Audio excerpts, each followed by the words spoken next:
Vamos a orar. Santo Dios que estás en la altura de los cielos, queremos agradecerte por lo que tú nos das. Hemos expresado, Señor, agradecimientos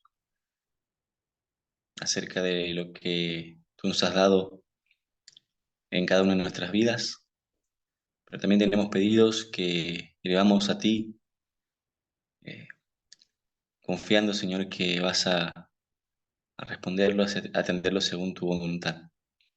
Te pedimos por este estudio, que tú nos acompañes, que abra nuestra mente y nuestro corazón para entender lo que tú quieres. Te pedimos eso, sin merecer, lo hacemos en el nombre de Jesús. Amén.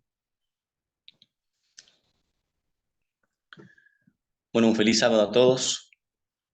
Vamos a estar teniendo este tema y para mí es un gusto poder encontrarnos otra vez, tener a cargo este tema y poder repasar.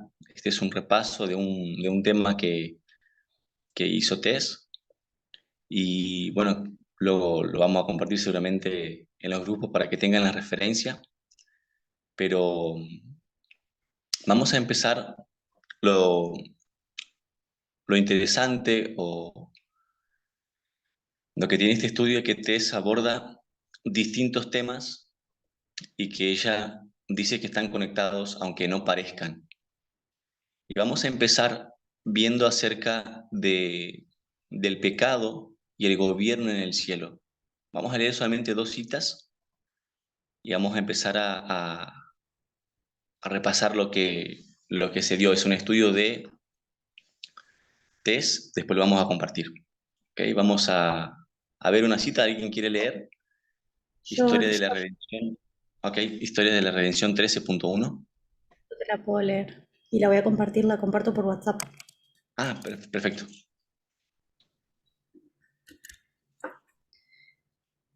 Dice así: en el cielo, antes de su rebelión, Lucifer era un ángel honrado y excelso, cuyo honor seguía al del amado Hijo de Dios. Su semblante, así como el de los demás ángeles, era apacible y denotaba felicidad. Su frente alta y espaciosa indicaba su poderosa inteligencia. Su forma era perfecta, su porte noble y majestuoso. Una luz especial resplandecía sobre su rostro y brillaba a su alrededor con más fulgor y hermosura que en los demás ángeles. Sin embargo, Cristo, el amado Hijo de Dios, tenía una preeminencia sobre todas las huestes angélicas. Era uno con el Padre antes que los ángeles fueran creados. Lucifer tuvo envidia de él y gradualmente asumió la autoridad que le correspondía solo a Cristo. Gracias, Agus. Pongamos atención en lo que nos enseña la metodología de comparación y contraste. ¿Qué nos dice esta cita acerca de Lucifer y qué nos dice acerca de Cristo? ¿Alguien quisiera decirme qué dice acerca de Lucifer a grandes rasgos?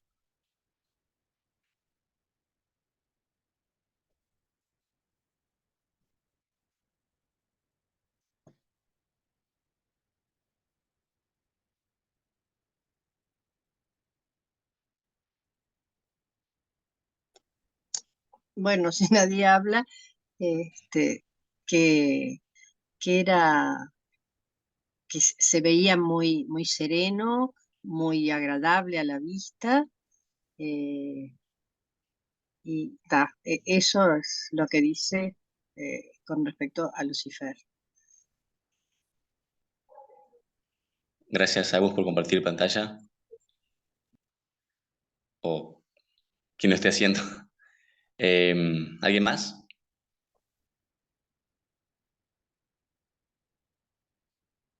Gracias, Toto.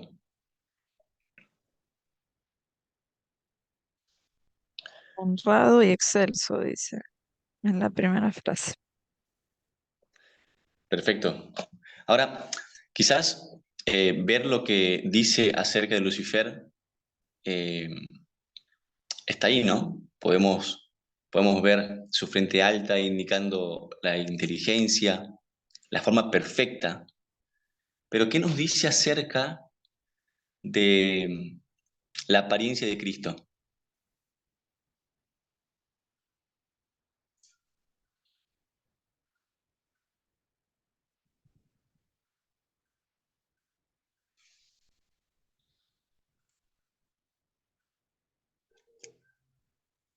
Interesante No porque, habla, no habla de su apariencia. claro, ¿no? Por ahí sería más difícil encontrar acerca de lo que dice de la apariencia de Cristo, porque no habla. Sin embargo, eh, hay una palabra que hace mención Tess, en inglés es yet, si no me equivoco, pero acá es lo que dice en la mitad del párrafo, dice, una luz especial resplandecía sobre su rostro y brillaba a su alrededor con más fulgor y hermosura que en los demás ángeles. Sin embargo, Cristo, el amado Hijo de Dios, tenía la preeminencia sobre todas las huestes angélicas. ¿Qué nos dice esa aclaración, por decir así, ese sin embargo? ¿A qué hace alusión? Ese es un contraste. Es un contraste, ¿ok? ¿Alguien más? Es como que dice, como al contrastarlo dice que Cristo no tenía esa apariencia, no se veía de esa manera. Y a pesar de no verse de esa manera, no basado en su forma de su apariencia exterior, tenía más importancia. Perfecto, gracias, Agus. Si nosotros llevamos esto a una historia terrenal, ¿cierto? Y tenemos a dos personas, Jesús usa el ejemplo y lo aclara, que es un ejemplo machista, eh, pero lo aclara para que se entienda. Entonces ella dice que hay dos mujeres, eh, ella lo llama la hermana Y y la hermana X, y entonces si alguien dijera, la hermana Y es hermosa, tiene una piel suave, es inteligente y da distintas características, sin embargo, Pedro eligió casarse con la hermana X, me está dando información acerca de la hermana Y, y él, sin embargo, él aún así eh, me está haciendo un contraste con la otra mujer, y aunque no me diga características, se entiende que la otra no tiene eso. ¿Se entiende así? Sí, O sea, perfecto. me refiero Sí, si quedó claro,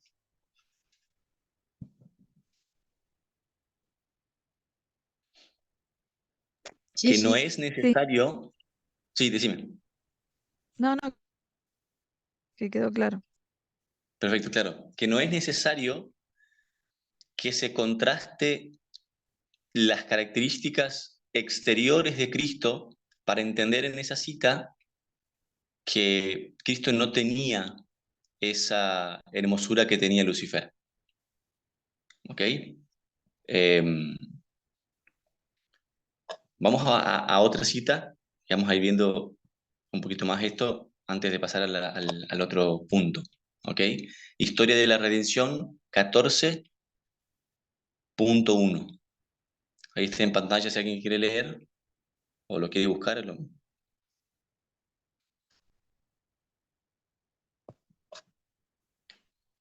Guadalupe quiere leer.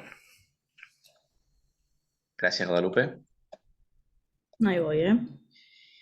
Lucifer estaba envidioso y tenía celos de Jesucristo. No obstante, cuando todos los ángeles se inclinaron ante él para reconocer su supremacía, gran autoridad y derecho de gobernar, se inclinó con ellos, pero su corazón estaba lleno de envidia y odio. Cristo formaba parte del consejo especial de Dios para considerar sus planes, mientras Lucifer los desconocía. No comprendía ni se le permitía conocer los propósitos de Dios. En cambio, Cristo era reconocido como soberano del cielo, con poder y autoridad iguales a los de Dios. Lucifer creyó que él era el favorito en el cielo entre los ángeles. Había sido sumamente exaltado, pero eso no despertó en él ni gratitud ni alabanzas a su Creador. Aspiraba a llegar a la altura de Dios mismo. Se glorificaba en su propia exaltación. Sabía que los ángeles lo honraban. Tenía una misión especial que cumplir. Había estado cerca del gran Creador y los persistentes rayos de la gloriosa luz que rodeaban al Dios eterno habían resplandecido especialmente sobre él. Pensó en cómo los ángeles habían obedecido sus órdenes con placentera celeridad. ¿No eran sus vestiduras brillantes y hermosas? ¿Por qué había que honrar a Cristo más que a él? Gracias, Guada. A mí, eh, por ahí quisiera poner atención en las preguntas que se hizo Lucifer. Lo que hace Elena White es como desnudar su mente.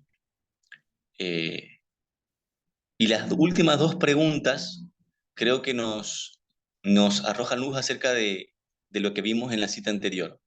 Porque él dice, ¿no eran sus vestiduras brillantes y hermosas? ¿Por qué había que honrar a Cristo más que a él?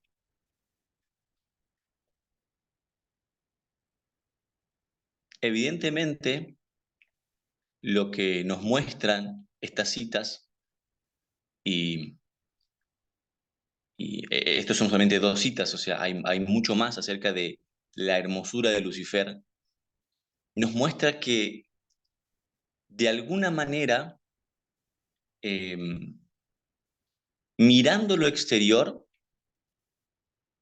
Lucifer tuvo como sostén en lo que pensó acerca de su condición en el cielo. Porque cuando nosotros pensamos en el principio del pecado, lo primero que pensamos y lo primero que colocamos en tela de juicio y a donde lo primero que nos enseñaron a pensar es en lo moral.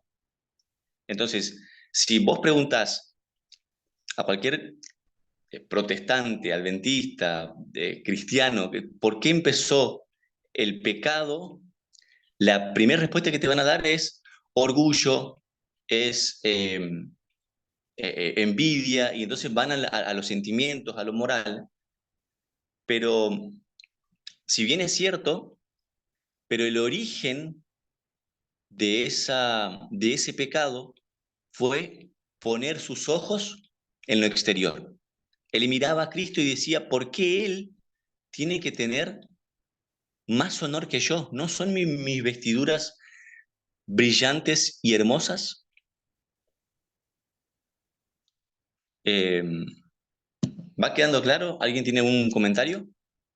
Quizás recuerde Sería, el estudio. sería la autoexaltación, ¿no? El pecado. Sí,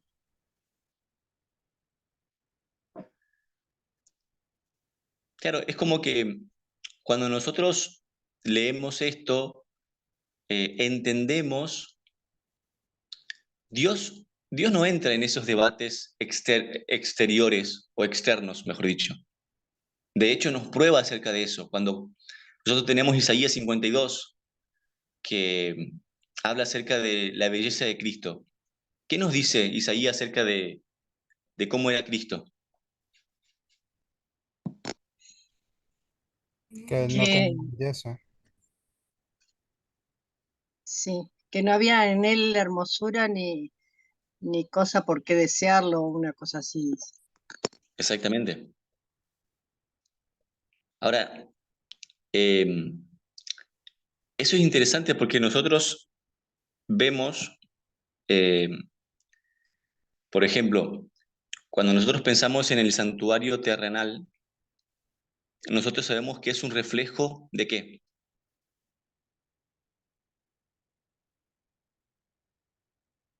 Del El santuario del santuario. cielo.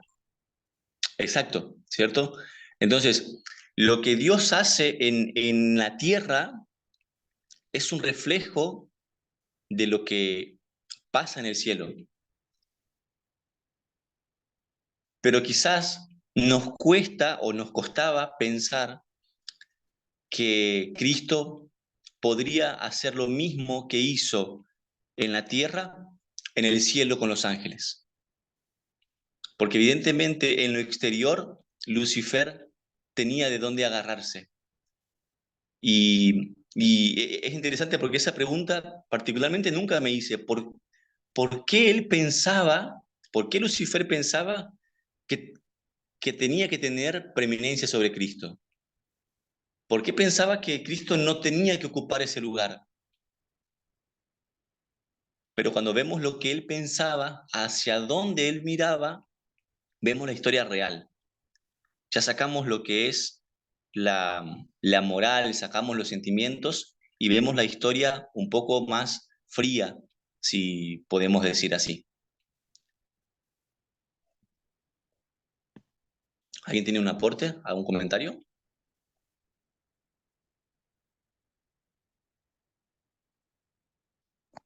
Que después creo que el propio Jesús fue que hizo hincapié en eso, de que no miráramos lo externo porque Dios miraba lo que no se veía o una cosa así.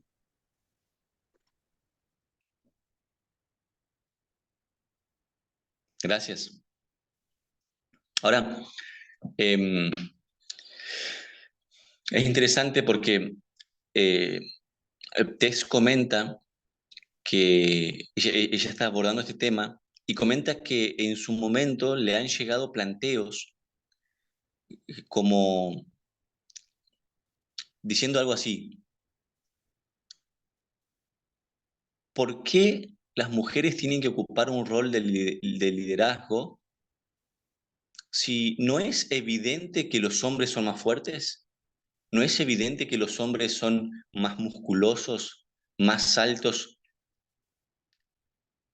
¿Qué, esos comentarios, ¿a dónde están mirando? ¿Dónde tienen puesta la mirada? En lo mismo, en lo exterior. Y, y corremos un peligro eh, en mirar lo exterior para tomar conclusiones eh, acerca de lo que Dios quiere para su pueblo hoy. Los mismos argumentos que fueron utilizados por Lucifer en el cielo mirando lo exterior, fueron utilizados por los fariseos con Cristo. Ellos miraban y decían: este no puede ser el Hijo de Dios. ¿Y hacia dónde estaban mirando? Hacia lo exterior. Después viene Cristo y se revela a su pueblo y ellos miran y dicen: esto no coincide con lo que nosotros pensamos que tenía que ser. Lo exterior eh, no, no refleja lo que nosotros pensamos que debía ser. ¿Se va ¿Qué? entendiendo?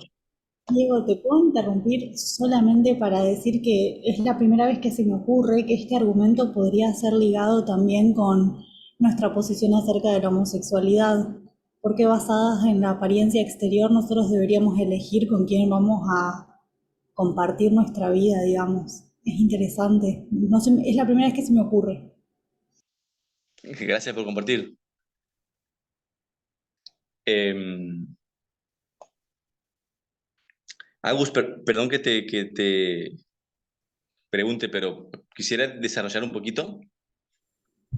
Siempre usamos otros argumentos para defender nuestra posición acerca de la homosexualidad, partiendo de que la homofobia está basada en la misoginia y el estudio de la historia y los movimientos sociales, etcétera.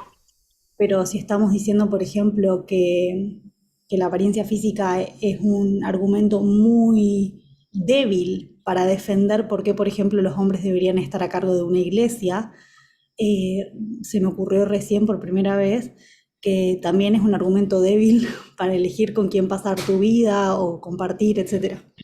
Ah, sí, sí, ahí está, ahí entendí, perdón. Gracias.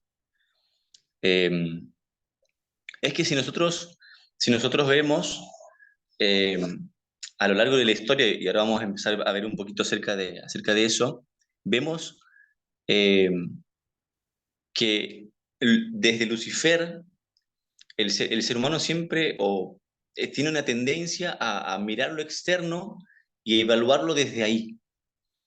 Y de ahí sacar sus conclusiones si sí, si no, si corresponde, si no corresponde. Eh, y bueno, es un riesgo que corremos y Dios nos llama la atención a su último, a la última parte de su pueblo, en esta historia final, nos pone los ojos enfocados en eso. Porque cuando nosotros pensamos en la historia de 6.000 años de restauración, ¿qué hacemos nosotros siempre con la historia? O mejor dicho, con la historia de la redención o con cualquier historia. Nosotros vamos a la historia y ¿qué hacemos?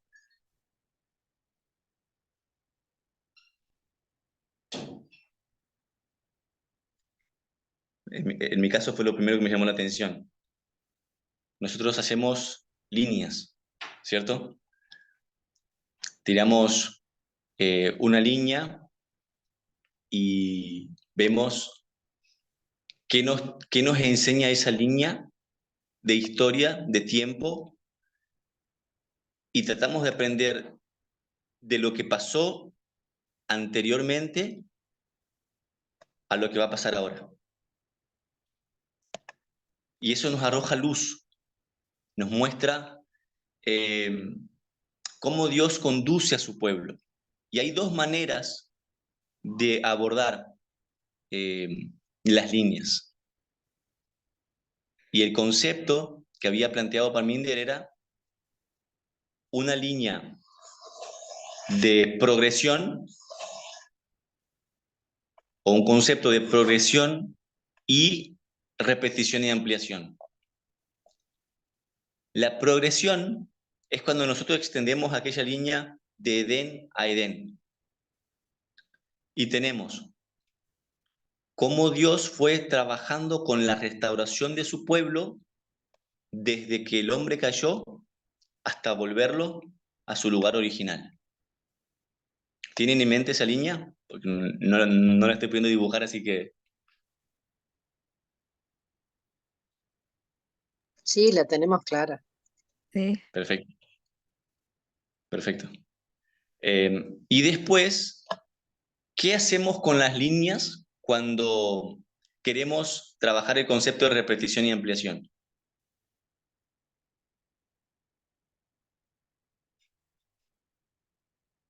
Con esa línea Fractales, grande, ¿qué hacemos? fractales. Exacto. Hacemos fractales, ¿no? La cortamos. Empezamos a cortar la línea grande y empezar, gracias Miriam, a apilar una arriba de la otra para tener una comprensión de repetición y ampliación. Porque si bien hay una progresión continua, también hay repetición en la historia, que es lo que nos deja hoy tranquilos, porque sabemos lo que está pasando, sabemos dónde estamos, sabemos que se viene. Y bueno, gloria a Dios por eso. Ahora, en esa historia de restauración, en esa historia de progresión, ¿Dios está limitado para lo que puede hacer con el hombre?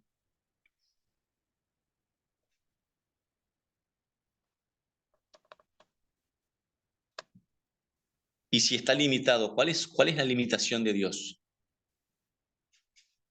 Pensemos un poco. ¿Alguien quiere responder?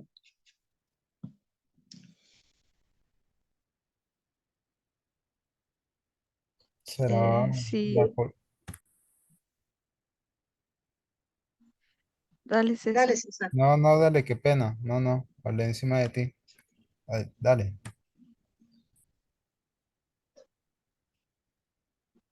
No, que está limitado por las personas, pienso, no sé. Bien, Sí, yo iba a decir que la única limitación que él tiene es justamente el libre albedrío que nos dio. Es la única limitación que tiene. ¿alguien más, César? Pensaba también en que capaz sería la mentalidad, ¿no? De ese tiempo, pues la cultura o las normas que capaz rigen en ese tiempo y que moldean una cierta forma de pensar. El contexto cultural, Sí, podría decir así, o entendí mal. sí, puede ser, sí. Porque si nosotros hacemos la división de la historia, la solemos hacer en cuatro partes. Tenemos dos partes que corresponden a Israel antiguo y dos partes que corresponden a Israel moderno. Entonces, cuando el hombre cae, Dios empieza a trabajar con la restauración de la humanidad, pero recién 2500 años después que pasó lo de Edén, estaba formalizada, por ejemplo, una forma oficial de escrita.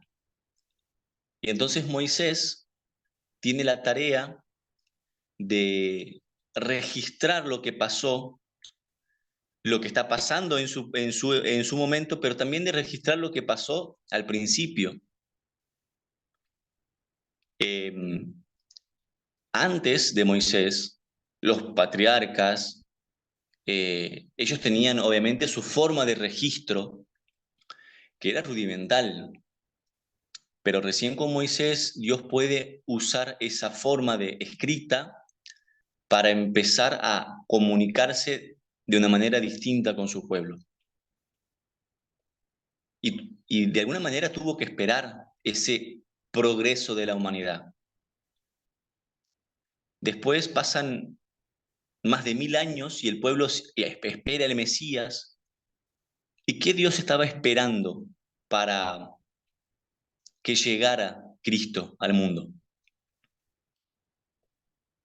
Nosotros, no tengo la cita acá, pero si se acuerdan, hay una cita que Elena de White habla sobre la situación en el mundo. Nos cuenta que la situación en el mundo era propicia para que venga Cristo. ¿Alguien se acuerda de esa cita?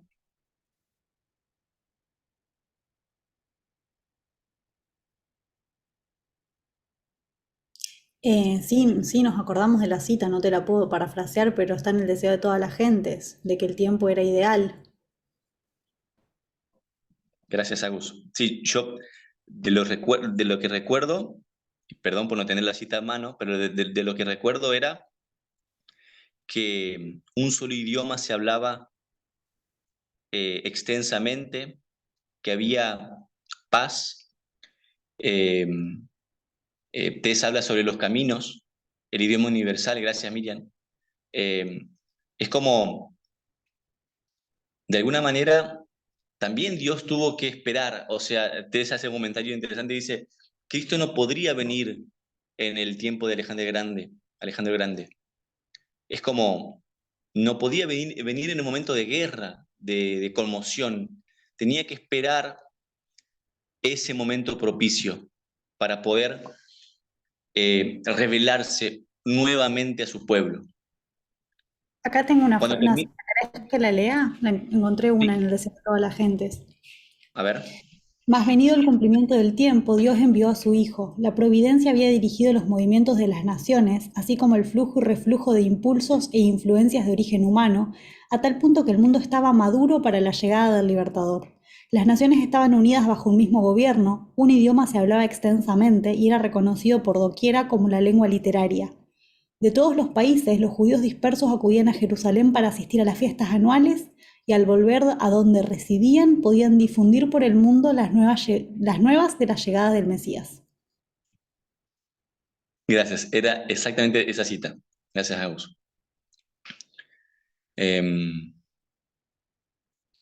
Entonces, Dios va trabajando en esa línea de restauración con mucha paciencia, porque tiene que esperar que, que la... Ah, sí, ¿querés compartir, Agus, la referencia? Sí, ahí o la poner en pegué. Está en ahí el... ahí la pego. está, perfecto, muchas gracias.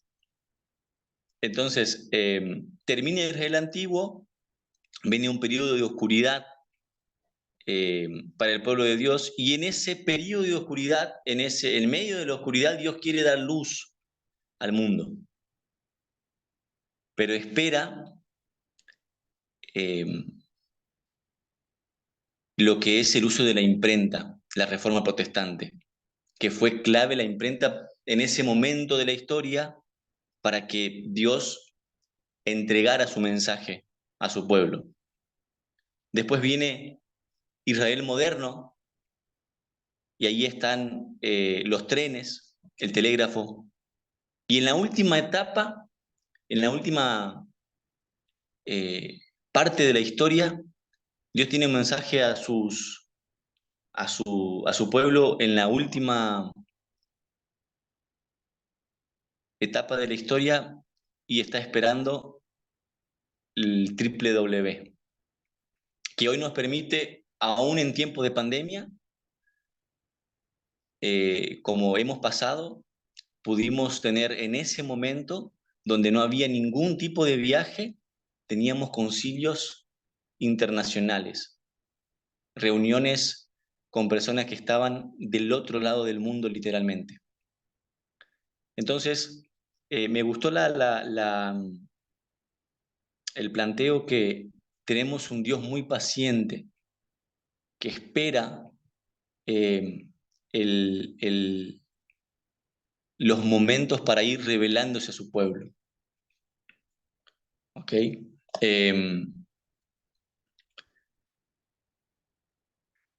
¿Alguien tiene un comentario acerca de esto? A mí es algo que me llamó mucho la atención desde que la primera vez que lo escuché, porque uno tiene la idea, la famosa idea de que Dios puede todo, y si bien es verdad, cuando nosotros vemos cómo, cuando nosotros ponemos la línea de restauración progresiva y tiramos una línea de Edén a Edén, vemos que Dios tuvo que ir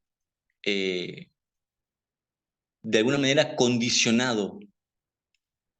Él hace lo que puede para restaurar al ser humano. También eso hace lo que puede en el sentido de que su deseo es nuestra colaboración, persuadirnos, invitarnos, porque de lo contrario podría haber creado seres autómatas. Eh, él hace hasta donde nosotros respondemos, digamos, porque ese es su deseo, que podamos colaborar. Gracias, Agus.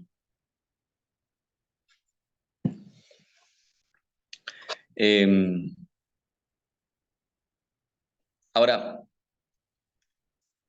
veamos dentro de esa línea de progresión, dentro de cómo Dios se va revelando, ¿cuál es eh, cuál es el mayor o uno de los mayores problemas que Dios tiene con su pueblo, teniendo en cuenta lo que hablamos al principio?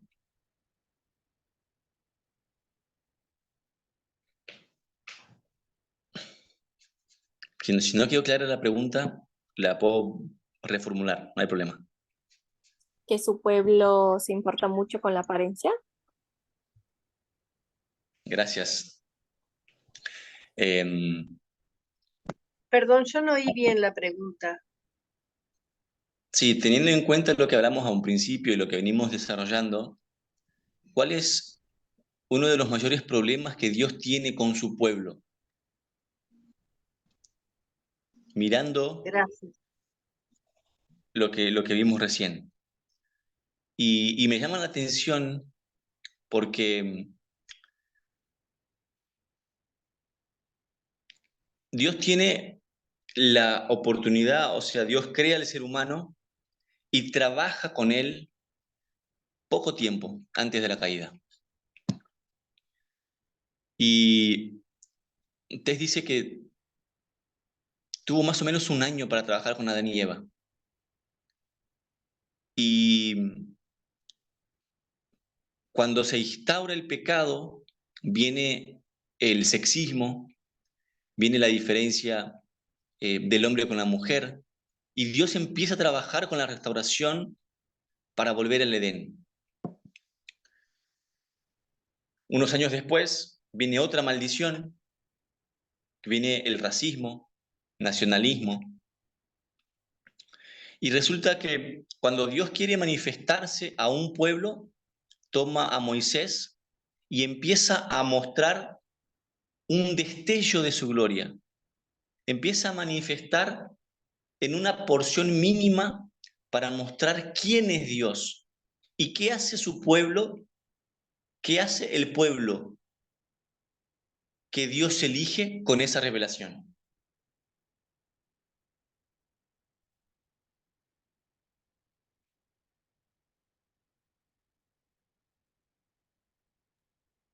¿Puedes repetir, por favor? ¿Sí? Dios empieza a restaurar el ser humano y 2500 años después de la caída, elige un pueblo para manifestarse, para revelarse, y entonces empieza a demostrar un poco de su gloria a ese pueblo. Quiere dirigirlo, quiere empezar de manera, por decir así, oficial con un pueblo, la conducción hacia el Edén celestial. Quiere volver a lo que era antes. Y entonces se revela a un pueblo, el pueblo de Israel. ¿Qué hace ese pueblo con esa revelación? La rechaza, la crucifica. Pensando en el tiempo de Moisés, Agus, gracias, pasó eso sí, pero un poquito más adelante. Pensando en el tiempo de Moisés, Cuando pensando, por ejemplo, cuando fueron al monte y Dios estaba revelando, el pueblo se aterró e incluso trató de delegar en Moisés el contacto con lo divino. Decinos vos qué es lo que tenemos que hacer. Nosotros no queremos estar expuestos. Se alejaron.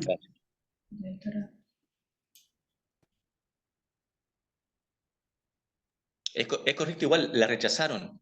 Ahora, Claro, lo la, que, sí, no, perdón, no decía, como dice Agus, y la reinterpretaron a su visión del paganismo, o sea, confundieron las formas, que es lo que lo humano puede ver, como estaban diciendo antes, ¿no? Nosotros tenemos el problema que solo vemos lo superficial. Entonces Dios trata de comunicarse con esas parábolas, pero una reinterpretación pagana de esas formas y una exigencia también a acomodarlo a esa imagen. gracias, Mica. Lo que, lo que tenemos que tener, lo que tenemos que estar atentos, a lo que tenemos que estar atentos, es que ellos rechazaron la, esa revelación, pero en su mente ellos no lo hicieron. Ellos hicieron, eh, cuando hacen el toro Apis, ¿qué dice Aarón? Mañana habrá fiesta a Jehová. Ellos toman esa revelación y la mezclan con el dios de Egipto, con el faraón, con características de un rey, y forman un dios. Y dicen a esa revelación, así luces. Ellos dicen cómo luce Dios.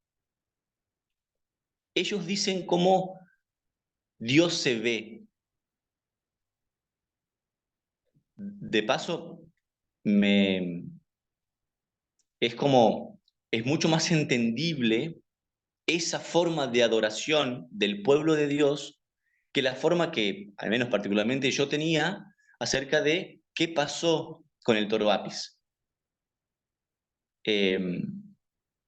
Entender que ellos pensaban que estaban adorando a Dios es como, primero se entiende mucho más lo que pasó en la historia, que solamente pensar que de la nada dijeron no a Dios y se fueron a adorar un becerro. ¿Se entiende lo que voy intentando plantear?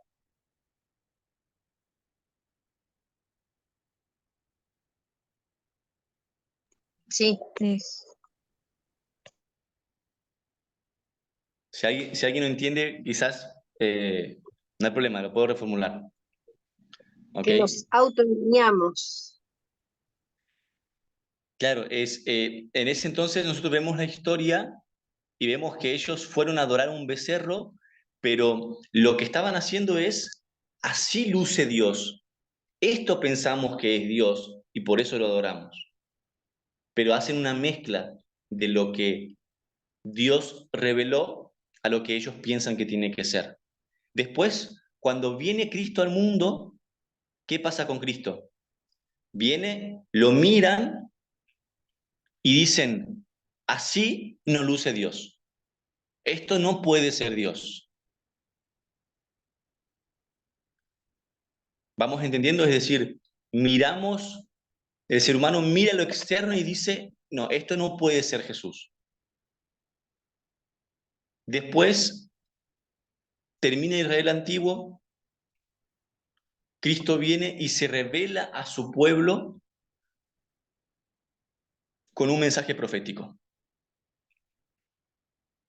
¿Y qué hace? El pueblo dice, no, así no puede lucir un mensaje de Dios. Y vamos viendo cómo lucen las cosas eh, y desde lo exterior tomamos la decisión de que si tiene que ser así o no. Y entonces viene la última parte de la historia y Dios tiene un mensaje final a sus profetas, a sus sacerdotes, y literalmente eh, agarra nuestra mente, dice, agarra nuestra cabeza y la gira hacia el toro Apis. Nos muestra cómo no debiéramos ser, cómo no querríamos ser. No queremos ser ese pueblo que mira lo exterior y toma la decisión o se guía por lo exterior. ¿Vamos bien? ¿Se entiende hasta acá?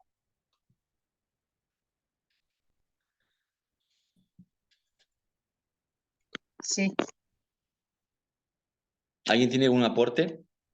Porque yo de alguna manera, pensaba, sí. perdón, no, yo pensaba, qué loco, qué difícil, no sé, en una época donde todo es visual, más, sea, en otras épocas también, digamos, se ve que sí, que lo visual se ve que es importante para las personas, pero en digamos, en este momento, toda la información casi que llega es visual y se modifica también para que guste, este, y también pienso en que sabemos lo que va a pasar, hay confirmación de lo que está pasando, eh, pero también es muy angustiante, ¿no? Ver lo que pasa. Entonces, resulta importante esto, aferrarse a las líneas, aferrarse a, al conocimiento que Dios nos da, porque si no podemos eh, pasarla peor o tomar decisiones erradas. Gracias. Em, Cuando nosotros vemos, y me gustaría hacer este link por mi cuenta, ya no, obviamente no es parte del estudio que estamos repasando, pero cuando nosotros ahora estamos pasando en Argentina por esta situación que, bueno, hablamos en los pedidos de oración, delicada acerca de el gobierno y las medidas que está tomando para, para con los más vulnerables. Sin embargo, ¿alguien tiene una noción o piensa qué votó los protestantes de Argentina? ¿Qué votaron? ¿O un adventista promedio qué votó?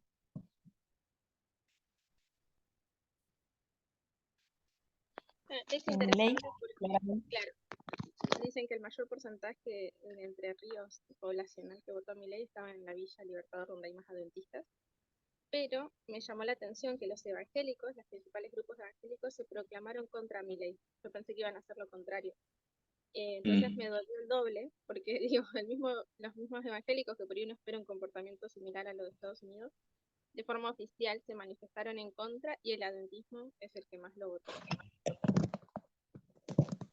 Acá en Misiones hay mucha población adventista y evangélica, y una iglesia cada 3 kilómetros más o menos, y ganó Milei, o sea, y el otro día escuchaba un periodista de allá de Buenos Aires y decía, ¿cómo puede ser? Dice, Milei ni fue a Misiones, no fue nunca. Bueno, yo pensaba las redes sociales, ves los grupos, yo estoy por ahí en grupos así de compra y venta porque tengo que vender algunas cosas. Y ahí todo el tiempo videitos de Milei o gente mismo de la chacra que hace algún TikTok hablando de la cuestión, apoyando. A mí me llamó la atención algunos posteos de personas que están en la villa, eh, bueno, incluso parientes de la iglesia, eh, apoyando ese tipo de medidas, apoyando esa forma de pensar. ¿Y saben qué? De alguna manera, ellos piensan que así luciría Dios, que está bien, que está sostenido por principios, que está sostenido por moral, por ética. eh, Su visión externa, ellos miran y dicen, así luciría alguien. Yo no sé si es muy fuerte decir que viene de parte de Dios, pero a Bolsonaro en Brasil lo llamaron, o sea, su nombre también es, pero le decían Mesías. Los evangélicos en Estados Unidos, eh, alzaban como un representante de parte de Dios, como para rescatar a América y volver otra vez a su lugar. ¿Se dan cuenta que es como si están diciendo así tiene que lucir?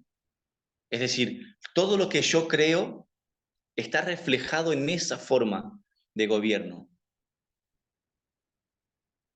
y se refleja en el voto, en los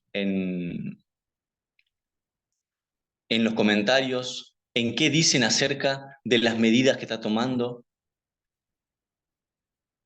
Es para poner como una reflexión de cómo pensamos que luce Dios y que podamos reflejar eso en nuestra manera de comportarnos frente a lo que está pasando, particularmente acá en Argentina, eh, de mostrar o al menos de intentar sembrar una duda con la pregunta, ¿pensás que Dios luce así?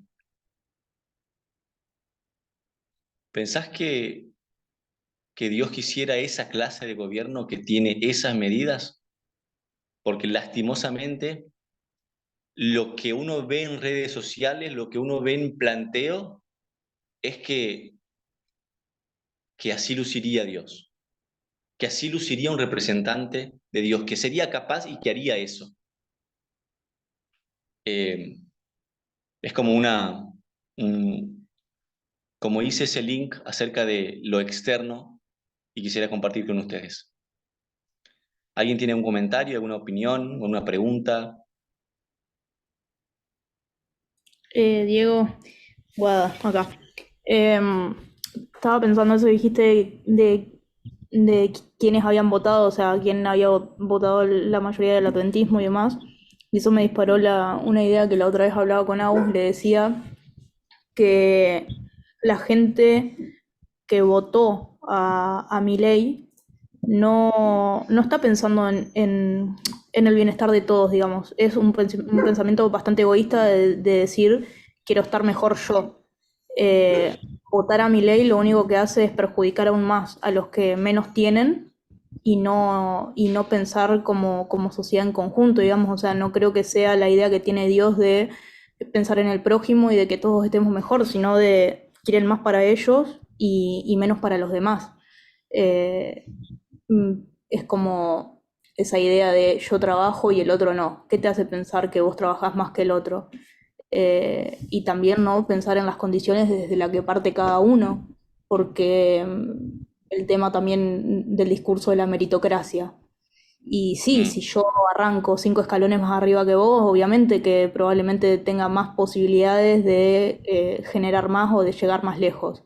Pero si todos partiéramos de la misma base, ¿serían los mismos los que llegan tan lejos o que estén arriba? No sé, me parece que tienen una idea bastante errada de lo que quiere Dios para nosotros y de que se llenan la boca hablando del prójimo y de hacer buenas obras, pero lo único que están pensando es para adentro y un pensamiento súper egoísta. Eh, Porque el que tiene no va a sufrir consecuencias.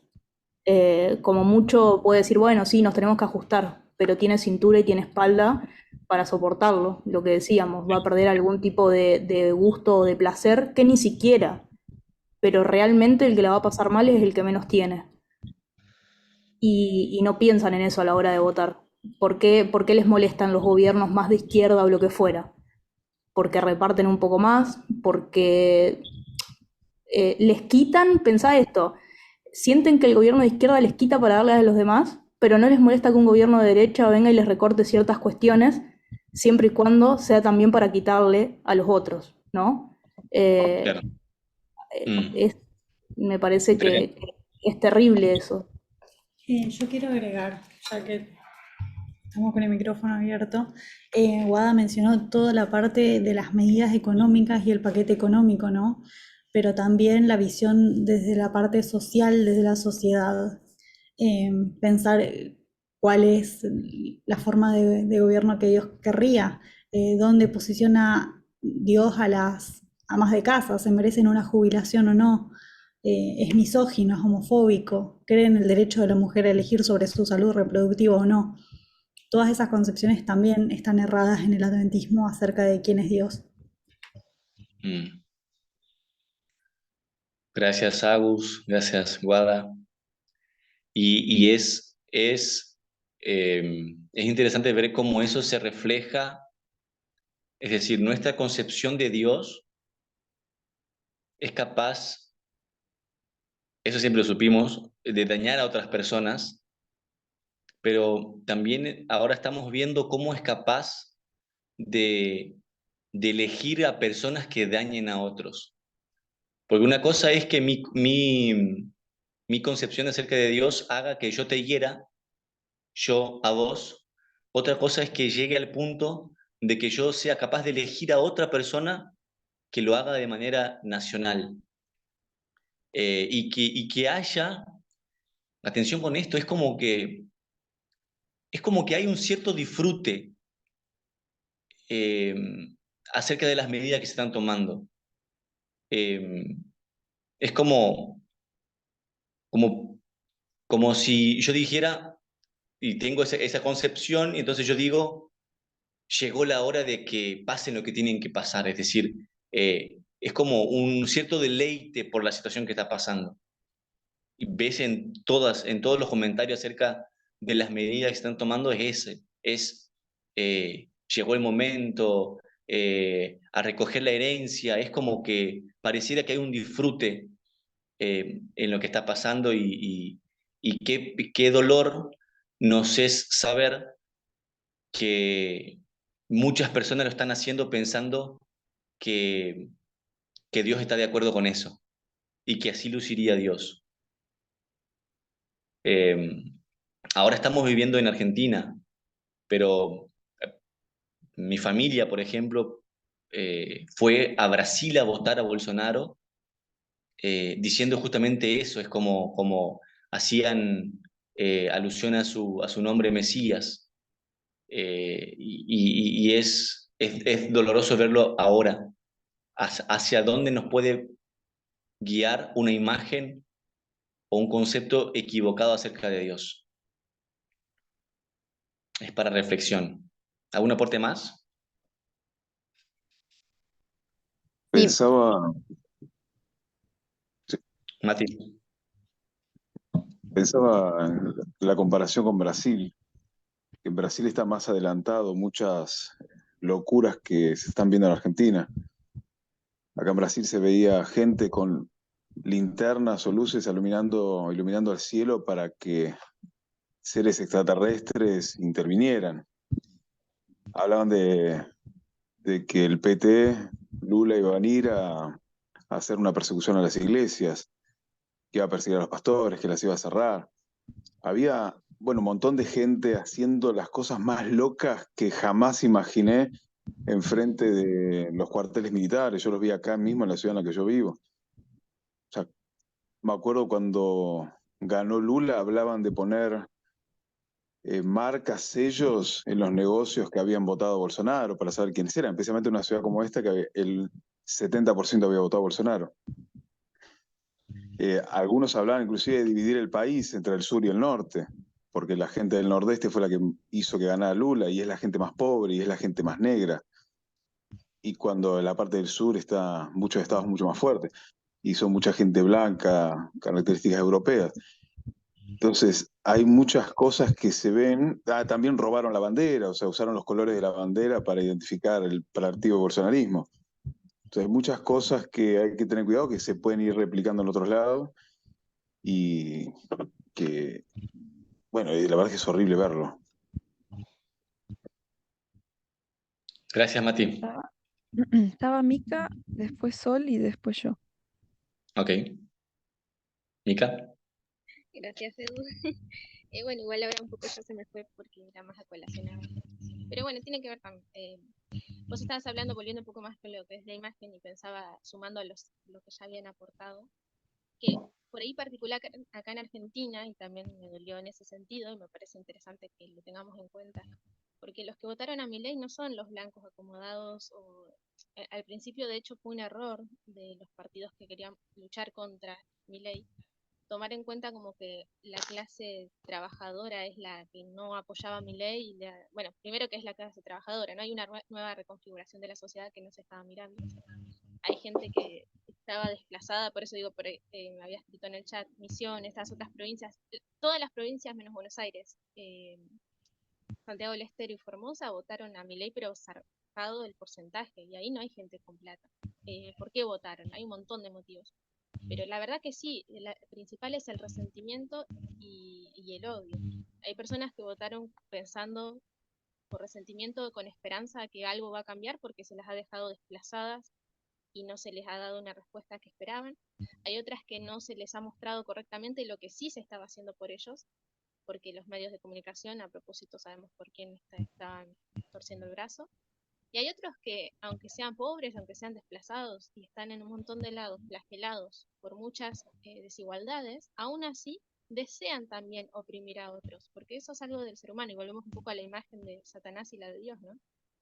Hay personas que por más que han sufrido un montón de cosas, sí se regodeaban en la idea, bueno, ahora el polentero, ahora tal, o sea, un imaginario de una construcción imaginaria de un enemigo, que en realidad es tu prójimo, en el que el año pasado cuando ganamos el mundial nos estábamos abrazando, pero hoy nos dijeron que ese es un enemigo y sí, decíamos que sufran, sin darte cuenta que vos, como decían muchos muchas analogías, la motosierra te va a cortar a vos, no vamos a cortar, no existe ese imaginario. De hecho, solo nos lastimamos a nosotros y entre nosotros y nos flagelamos como sociedad. Y lo otro que estaba pensando es que otra manera de lastimar, porque una es esa, ¿no? Desde el odio, bueno, elijo un representante que con su motosierra te lastime. Eso, todo lo que eso significa. Pero, y obviamente los que más van a caer primero son los que ya sufren las desigualdades más grandes. Las mujeres, los niños, los ancianos, las personas que ya estaban por debajo de la línea de pobreza, esos son los que primero van a caer y es desesperante. Y hay gente que ya se arrepintió de haberlo votado porque se dio cuenta que se están perjudicando ahora que van a ver lo que va a aumentar todo. Pero lamentablemente es por una motivación egoísta. Pero después hay otra manera que es muy particular del adventismo y por eso la quería traer a colación y es la que siempre me dolió, incluso me duele más que la que es abiertamente con odio, la que es abiertamente fanática. Porque esos abiertamente admiten yo tengo un Dios distinto. O sea, ellos dicen que ese es su Dios verdadero, pero al menos su forma es obviamente completamente diferente. Apoyan las armas, hacen estas cosas que decía Mati. Pero hay otros que supuestamente es el mismo Dios de amor y demás, pero ese Dios te dice, porque esa imagen la tienen errada, que no hay que meterse. O sea, no logran ver la implicación que tiene que tener el cristianismo en la comunidad. La parte de amar al prójimo, ¿qué es lo que realmente significa? Y a mí me pasó que la mayoría de los que son allegados a mí y de publicaciones apuntaban más al, bueno, por ahí sí votaron a mi ley, pero no publicitando a quién votar, sino como va a ganar siempre la frase, ¿no? El que Dios decida.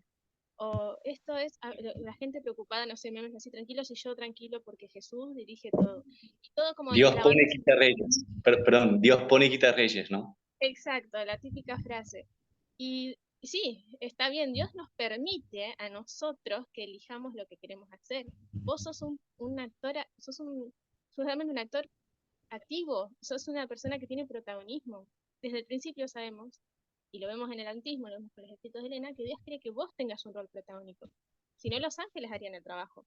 Entonces no puedes lavarte las manos sabiendo que va a haber un dirigente que va a causar cosas negativas o positivas a tu prójimo y a tu sociedad, y que pueda adelantar o atrasar la venida del Señor. Entonces vos tenés una parte activa que hacer. Yo creo que es porque es cómodo, es una posición súper cómoda y triste, y es la que más ve, o sea, yo veo que el mundo nos ve de dos maneras. O nos ve como fanáticos religiosos de derecha, homofóbicos, o nos ve como unos pasivos hipócritas. Y ese a mí me duele más, porque tenemos la luz y la verdad, la forma de ayudar a las personas de doble manera, porque en el mundo afuera hay gente maravillosa luchando por los derechos humanos, pero por ahí no conocen también la sanación del alma. Nosotros tenemos las dos cosas. Sí, podemos saber cómo construir una sociedad justa por fuera, porque eso lo sabemos como seres humanos, pero también sabemos cómo sanar el alma que fue lastimada por todos esos horrores de la maldad de la humanidad, porque tenemos a Cristo. ¿Y qué hacemos? No mostramos nada. Entonces, eso es lo que más me duele, la hipocresía del Dios pasivo que no interfiere en la tierra, y por eso también se lo plantea así a Dios desde el ateísmo. Gracias, Mica. ¿Quién seguía? Sol. Sol. Sí. Yo estaba pensando en esta comparación que hicieron, cómo es que dentro de provincias también escogieron a Milei. Y me hizo recordar una frase de un filósofo, pero que no recuerdo bien el nombre, ni exactamente la frase, pero la voy a parafrasear. Pero decía básicamente que el pueblo escoge como representante a alguien que represente sus ideales o su visión. Y realmente, aunque nos cueste ver o reconocer muchas veces dentro de una votación, la elección que hace el pueblo se ve reflejado los pensamientos, los ideales de la nación. Y eso se ha visto, y estoy de acuerdo con lo que dijo Diurne cuando dice, todos tenemos un pensamiento bien individualista. Actuamos simplemente porque buscamos nuestro bien, aunque nuestro discurso pueda ser totalmente colectivo o algo así. Entonces, a veces nos es difícil comprender. Podemos buscar 1000 razones realmente para entender el porqué de una votación o el porqué de una cosa. Pero realmente Creo que el problema está dentro del corazón de la persona, dentro de la mentalidad. Y también afecta mucho el hecho de que las personas no buscan, no intentan informarse. Están, hemos aprendido como sociedad en todo el mundo a ser completamente consumidores de lo que se nos muestra y no se cuestiona, no se pregunta, no se indaga, no se averigua. Simplemente nos gusta lo que escuchamos o no nos gusta. Esa es nuestra postura simplista que tenemos de las cosas. Visión profunda, demandar de la nación es como muy difícil realmente de poderlo ver. Era solo eso. Dale, muchas gracias. Solamente por ahí una aclaración antes que haya el próximo comentario. Por ahí en el chat compartiste, Emma, la idea de mirar lo externo. Por ahí quizás la idea que se plantea o que estamos revisando por ahí, si no me hice entender, es nosotros o Israel, ¿qué hizo? Formó una imagen en su mente de cómo tendría que ser Dios y buscó algo que concordara con eso. Y entonces lo encasillaron en el toro Apis. Cuando vino Cristo, ellos tenían una idea de cómo tenía que ser Dios y miraron a Cristo y no concordaba lo que ellos pensaban con lo externo de Cristo. Entonces, de la misma manera, hoy, por ejemplo, el pueblo adventista tiene una idea de cómo es Dios y mira hacia lo externo y no encuentra, por ejemplo, en un gobierno populista, en un gobierno de izquierda, no encuentra esa imagen, entonces busca en otro lado. Y da el apoyo a donde lo externo más se asemeja a lo que ellos piensan de cómo es Dios. No sé si por ahí se logró entender, Sí, yo o quería, al menos lo entiendo yo así. sí, sí, aportando esa idea y cortito quería decir eh, que esa imagen se fue formando hace siglos que se viene formando, ¿no? Antes, el otro día veía un documental, por ejemplo, decía los criollos, habían venido unas maestras protestantes a la época de Sarmiento a dar clases, ¿no? Con todo lo que sufrieron, y la idea era los criollos son vagos, ¿no? Esa idea ahora se, como decía Guada, los que reciben plan son vagos, ¿no? O sea, pero es la misma idea. Y lo loco, lo que a mí, cuando yo entré a la iglesia adventista, me impactó muchísimo, es que yo no podía hablar de política. O sea, esta idea, ¿por qué votan a mi ley?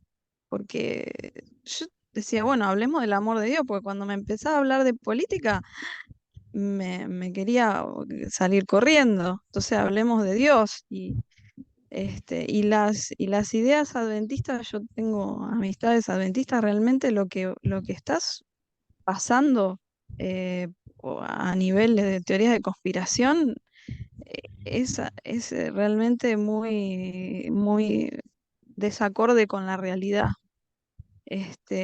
Y otra cosa que me viene a la mente es ese artículo sobre derechos humanos que nos dio Tess que leyéramos hace algún tiempo.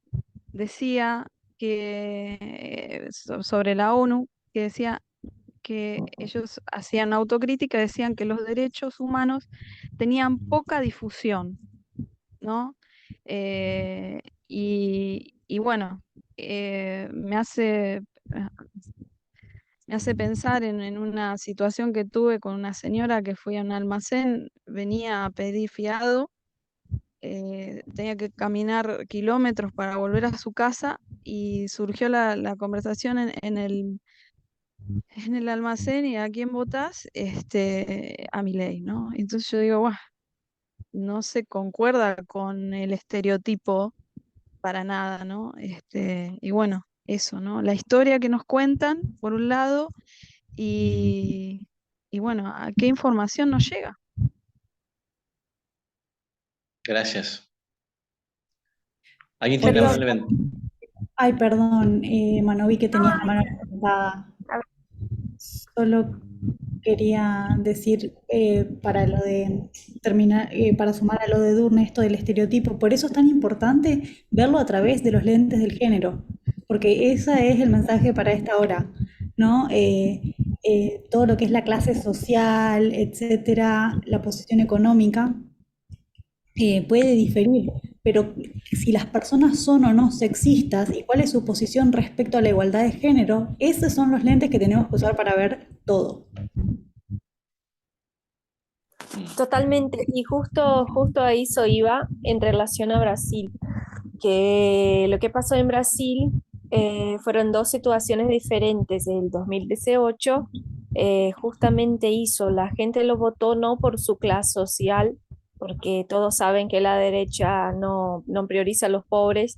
Entonces, en verdad, no distinguió clase social no se distinguió eso a la hora de votarlo el 2018. Todo lo contrario, se volvió una religión ya desde ahí, porque es totalmente homofóbico y principalmente misógeno, es abiertamente misógeno, y sin embargo la gente lo votó y justamente por eso.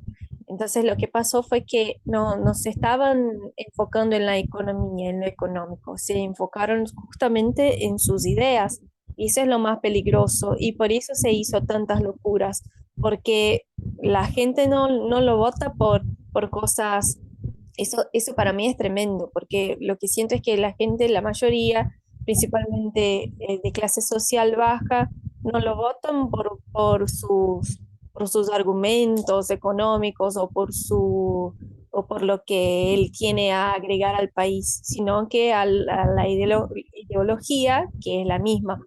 Y ahora con las elecciones, cuando concorrió con Lula, la gente pobre lo siguió votando, pero la diferencia es que la gente pobre que se dio cuenta que realmente la pasó mal en su gobierno y que él se pasó, ahí sí, porque lo que pasa es que hasta hoy es una religión el bolsonarismo. Lula ganó por muy poquito, pero muy poquito.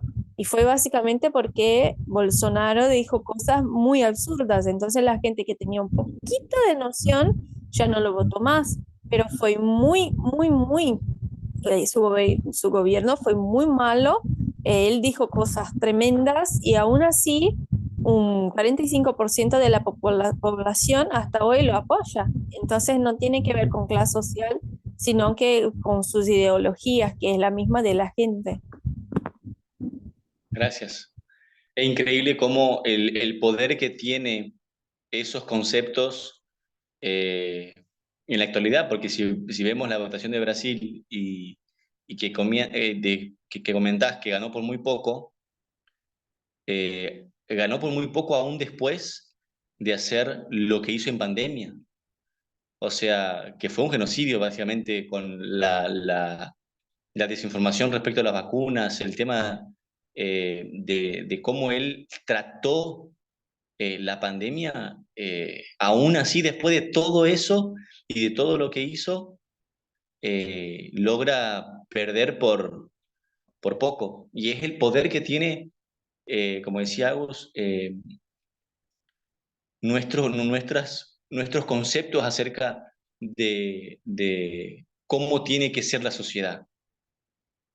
Y como dice Mica, que va por ahí, no tanto por lo económico, sino, me gustó, Mica, que pusiste los rencores sociales, ¿no? Es decir, por fin alguien me representa en esto y voy, aunque económicamente me vaya mal, pero al menos voy a tener el gusto de ver a alguien que me representa en esta área.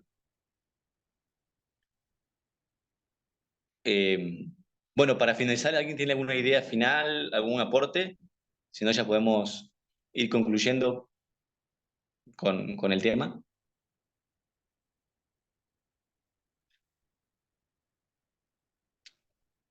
Bueno, yo hago como una reflexión, primeramente personal, después hago un llamado a que podamos, de alguna manera, siempre como hacer una revisión acerca de la imagen que yo tengo de Dios y tratar de siempre pulirla, porque vemos a lo largo de toda la historia de redención, la historia de progresión, cómo el pueblo de Dios se fue perdiendo en la imagen que tenía de Él. Y en la última etapa de la historia, Dios reconoce eso y nos mira, nos dirige nuestra atención al toro Apis. Y nos llama la atención a tener cuidado con no hacer una imagen y buscar en lo exterior esa imagen reflejada. Gracias a todos. Quisiera pedir, si alguien quisiera orar. Agus, ¿quisieras orar? Sí, Diego. Oremos. Querido Dios, te agradezco un montón por la oportunidad de habernos dado para haber podido repasar, pensar, meditar, ideas y opiniones, muy enriquecedor. Quiero pedir que te quedes con nosotros, que nos ayudes a tener claridad y esa paz que nos da cuando entendemos las cosas del mundo, cuando te entendemos a vos y cuando nos entendemos a nosotros. Te quiero pedir que nos acompañes en el resto del sábado, que podamos descansar y que nos des fuerzas también para los tiempos que se vienen, que nos hagas tener las convicciones firmes. Te pido por nuestras familias y nuestros seres queridos, en el nombre de Jesús. Amén. Amén.